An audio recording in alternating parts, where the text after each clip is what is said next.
Hey, what's going on YouTube? Welcome back to another video. I think it's been almost a year since the last time I posted anything on my 23 Subaru BRZ.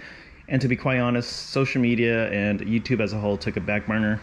A lot of life changes occurred recently, from moving to getting engaged. So yeah, social media and YouTube took a back seat. But I wanted to give you guys my 1+ year of ownership of my 23 Subaru BRZ review and kind of input. I'm not going to go up for a drive because this car is essentially still stock performance-wise. Cosmetically, there's just been some minute changes. You know, my approach is more of an OEM plus look, so not really much. I haven't really gone like super overboard. I like the simple and clean look. So with that, let's jump right into it. Yeah, Justin Diamond, Alvin. So Let's go. this is my 23 Subaru BRZ. I factory ordered it March of 2023, right as we were exiting the pandemic, and the car prices were astronomical. I was able to get this car for $34,500. And it was a really good deal at the time. This is a limited, so I checkmarked everything that I wanted. Unfortunately, I didn't realize until after the fact that 2024 had the BRZ TS, which I really wanted the performance package, the Brembros and whatnot. So still a little small gripe, but other than that, this car has treated me extremely well. She is currently at 11,000 miles on the odometer. Spent about $11,000 in total in terms of expenditures overall for this vehicle, and of that $11,000, most of it was from the PPF. So I PPF wrapped the front half of my vehicle.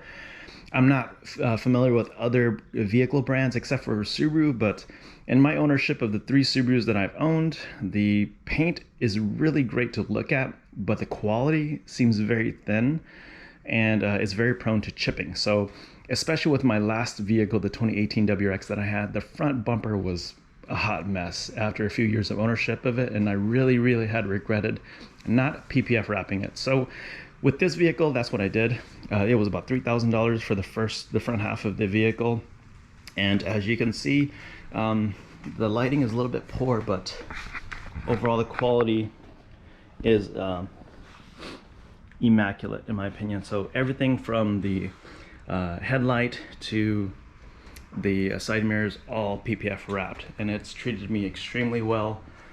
And wanted to give a shout out to my local detailer, Tommy from Fine Line Auto Detailing. He's the one who details my car as well as the one who PPF wrapped it. So starting off from the front, I have this OEM front mount bracket for the license plate. My only gripe with it, as you can see, there is a chip right here as well as over here, and this is from driving a little too fast. So as I've noticed that I think the bracket bent due to the wind, and it damaged the back end of the front bumper. So other than that, that's the only gripe I have with so far with something that essentially damaged my vehicle. But other than that, everything else on this vehicle is still intact. There's no issues, no nothing. So OEM front lip, JDM fog bezels.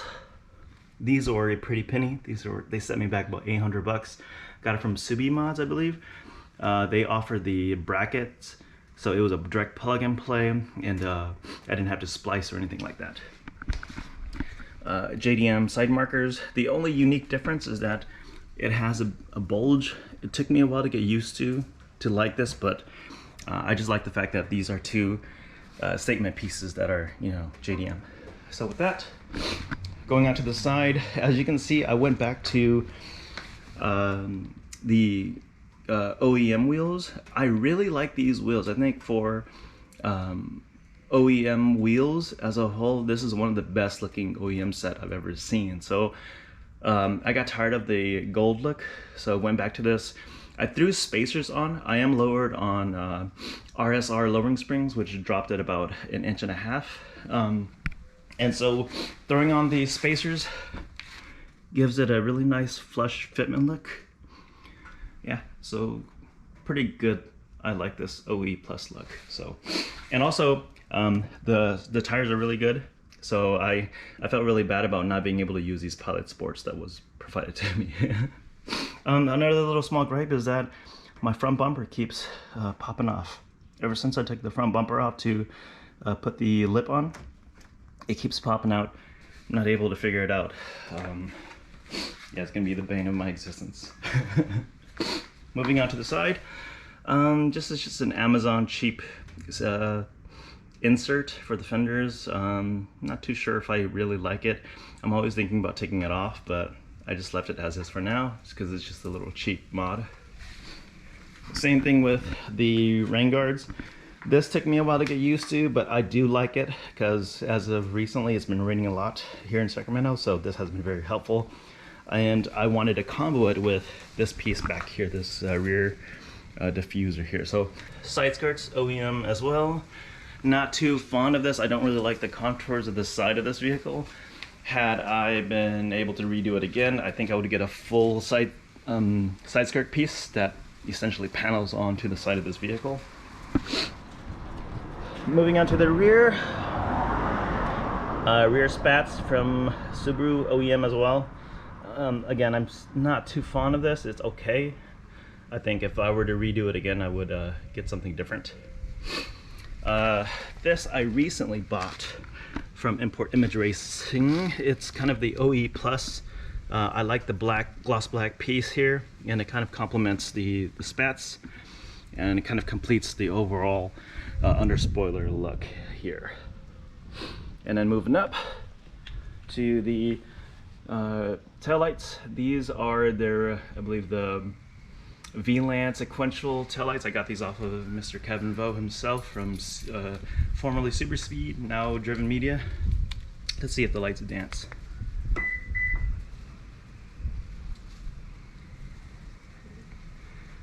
Yeah, I love that look.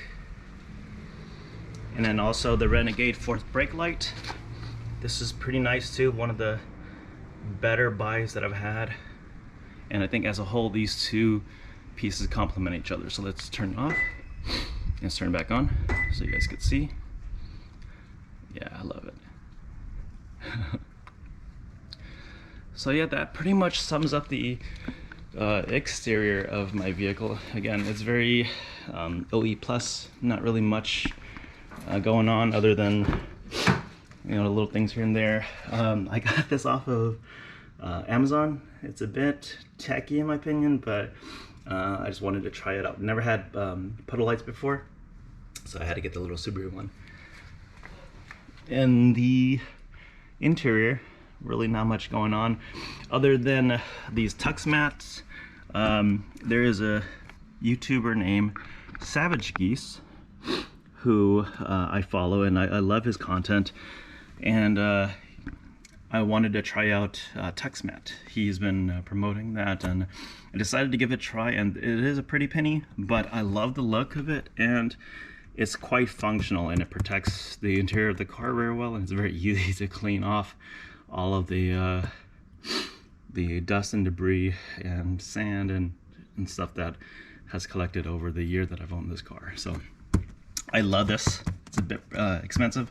I got a full set, so front and rear, even though as you can see my rear is unusable. I just have my sun visors here. And then other little statement pieces, let's get into my vehicle, is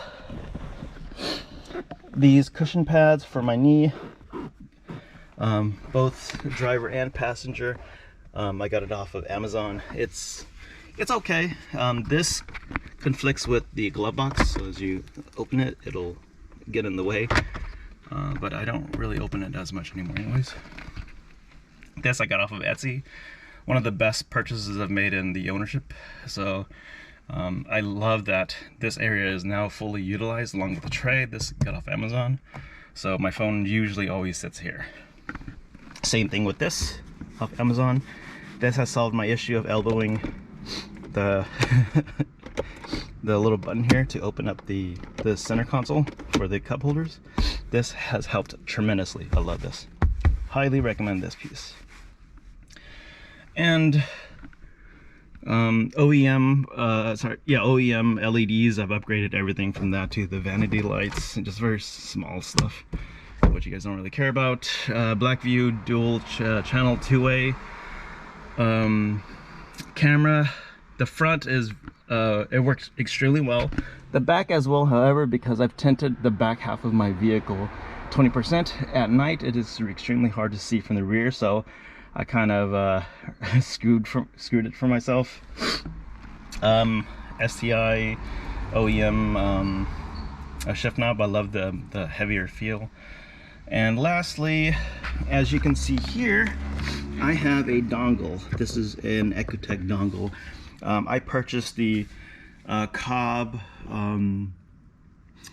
collaborated Ecotech package thing for like 600 bucks. And the car is now modified, so it's on a stage 1 map. And let's see here, I put my sticker right here, so this is for you guys to see stage 1, so I can go and get the smug on this map. So I love this. Noticeable thing is from this map is that the rev hang is completely gone. So see, as you can see, I'm almost at 12,000 miles here. The rev hang is completely gone on this vehicle. So I think this vehicle is more for a niche group of people, a niche target population. Those of you who want this car, speed might not be as important. This is a very fun car to drive. Again, it's not for everyone. I've seen a lot of people come and go in the communities where, in the groups where they complain about how slow this car is. And to an extent, I agree. Coming from an 18WX right out the gate, this, stock for stock, the 18WX was significantly faster. But what this car lacks out the gate in terms of horsepower, it makes up for it in handling and just the way this car feels as it drives. It's a great car. I love it. It feels like a little go-kart. And I've taken this thing on various long-term road trips. Extremely comfortable. My partner, she doesn't complain about these seats at all. She actually really likes these suede seats versus my 18WX, where she has complained that, like, her back would hurt. This car is pretty comfortable, even though it's lowered on RSR Lowering Springs. Yeah, no complaints. Fuel economy is okay.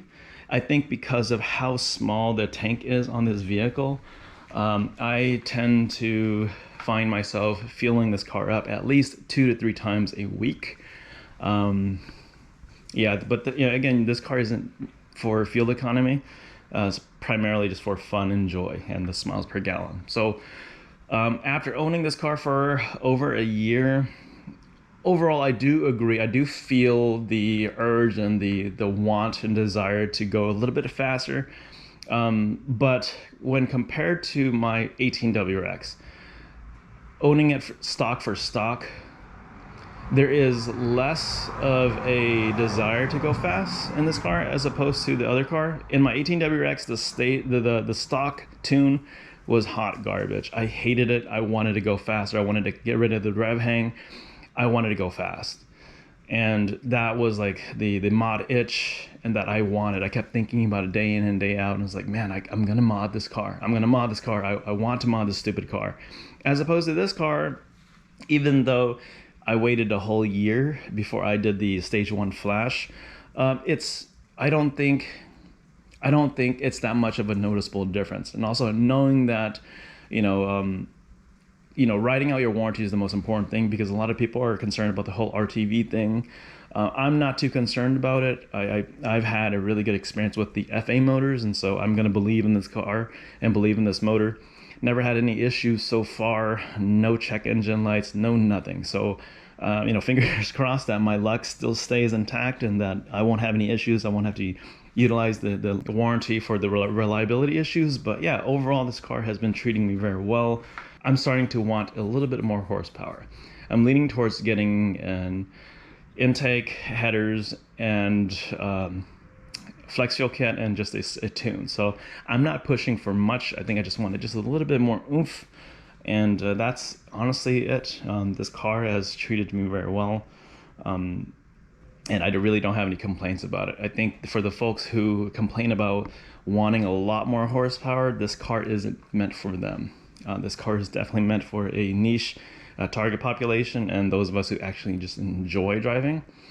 And overall, comparing this to my 18WRX, I love this car a lot more. There's a reason why I jumped ship from a very practical all-wheel drive 4-door sedan to a less practical 2-door coupe. But I don't regret it. I love it. This is my statement piece to my joys of vehicle ownership.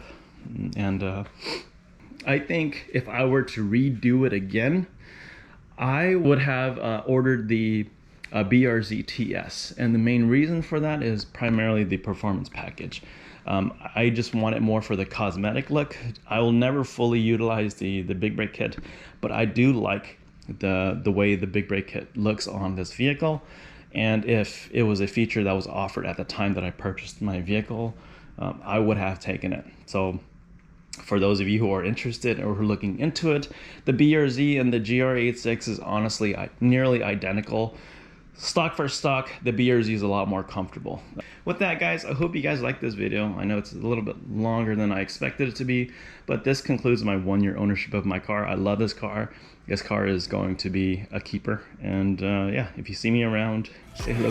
Right beside me, in the phantom off that Molly, yeah. Abu Dhabi, with a bad bitch look like Scotty, ooh. Right beside me, in the phantom off that Molly, yeah. Abu Dhabi, with a bad bitch look like Scotty, ooh. Right beside me, in the phantom off that Molly, yeah.